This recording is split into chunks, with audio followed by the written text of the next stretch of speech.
Captain jumps in from Dayton, right? Yes, sir. Good job.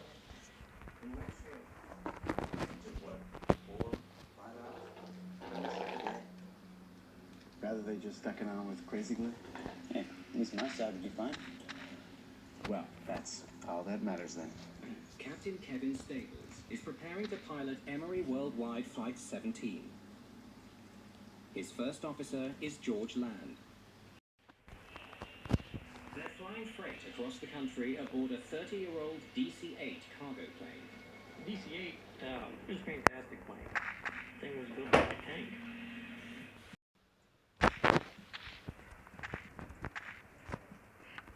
Captain John Albright has just checked into a hotel after finishing his latest shift for Emery Worldwide. The DC-8 was kind of a pilot's plane. It took a lot of work, and it took a lot of physical effort. Getting all prettied up for the load, Master? At least I try to look like a professional. The crew was just fantastic. They were enjoying being with each other and enjoying the job that they were getting ready to do. I'd flown with George several times. He was always smiling, always friendly, always had his hair fixed just right, which we all kind of thought was funny because we were flying night freight and nobody got to see us.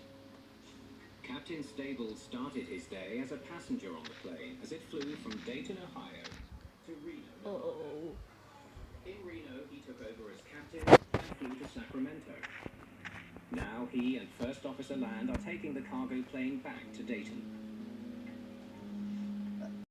Hi there. Is that the load plan?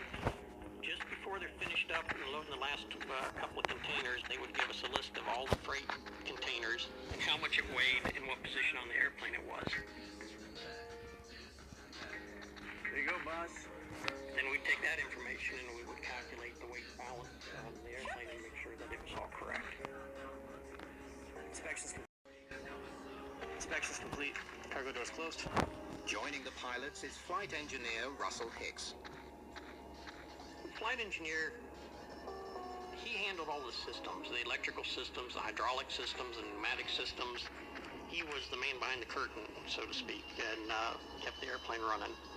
All right, boys. Let's hit it.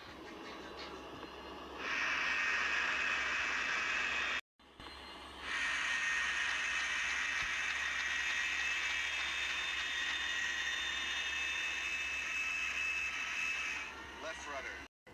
Center.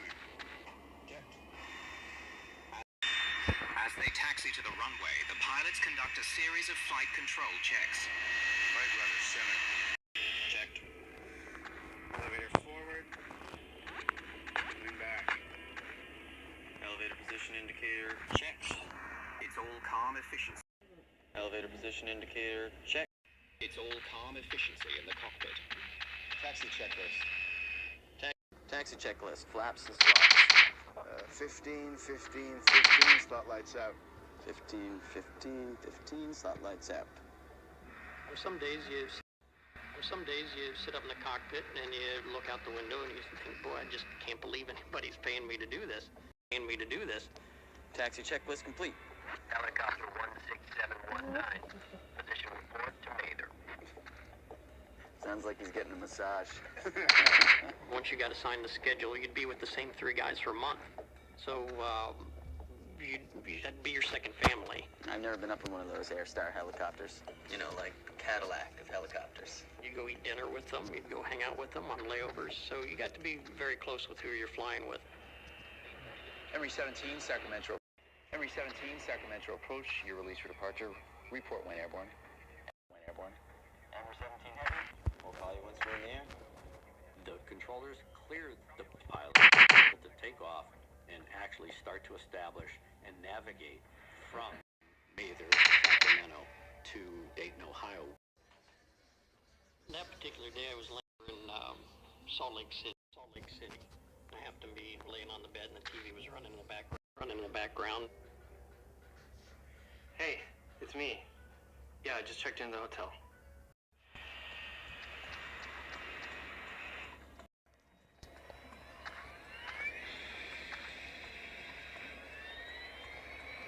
Airspeed's alive. Alive here. 80 knots. 80 knots. 80 knots. Elevator checks. Just another routine takeoff. V1. Rotate. But as the nose wheel leaves the ground, the DC-8 pitches upward much more steeply than it should. Watch the tail. They recognize that they have an issue during the course of the airplane actually starting to rotate as it lifts off the runway. V2. Positive rate. The sudden takeoff is quickly followed by an uncommanded left bank. I got it. You got it? Yeah. This is anything but routine. Going back. What the hell? Center of gravity's way out of limits.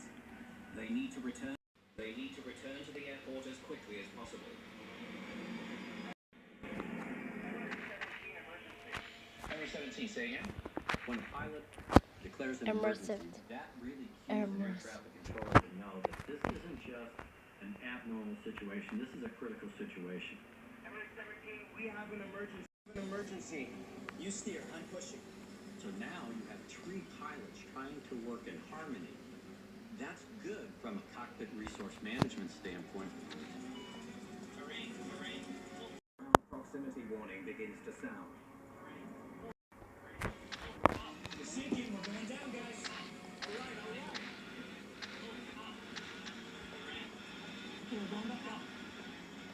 The DC-8 starts climbing again.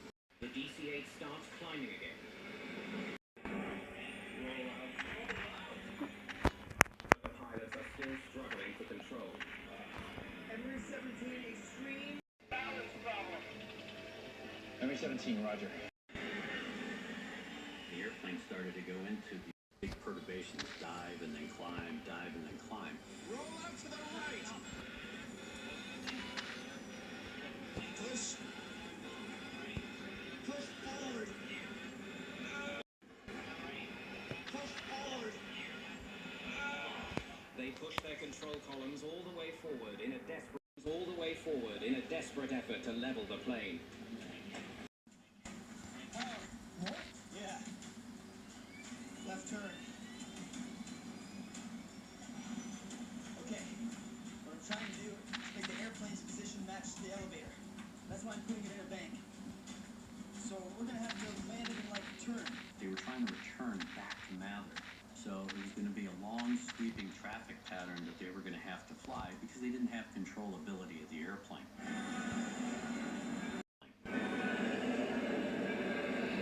Bring it around.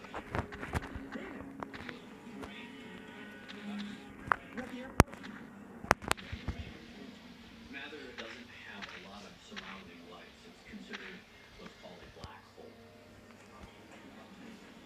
Bring it around. Power. Captain Stables and his crew have managed to get their crippled plane to within sight of the runway. It was working very well. I made it almost all the way around to the backside of the airport. They knew if they could get back to the airport, there was going to be crash fire rescue that would have been able then to help them. They've now got less than a mile to go. They're still trying to look ahead to figure out what needs to be done next. But they know that sooner or later, they got to get on the ground.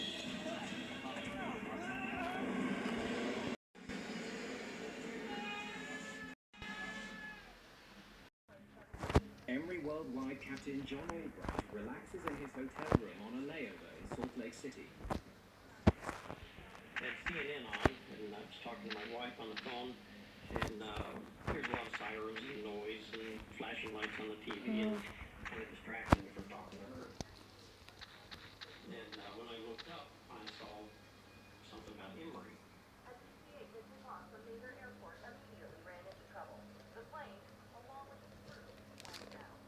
I said, oh my God, we've lost an airplane. She said, what do you mean? So I turned the TV on, and said, I'm watching right now, and planes crash. It's one of ours. Billowing orange flames and black black smoke marked the fiery end of Flight 17, an Emery worldwide praised PK bound for Dayton, Ohio. Emery Flight 17 has crashed into a car scrapyard 1 mile east of Sacramento's Maida Airport.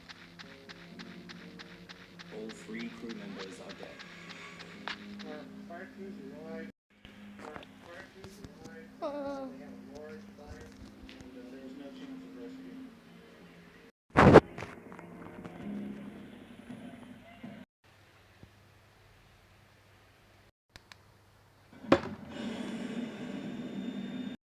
Watch the tail.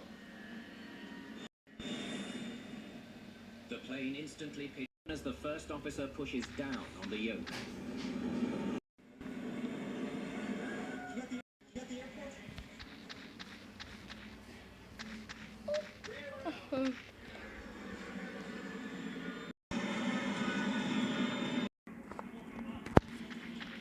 The crew works valiantly to try and get back to the runway, but their fate is sealed.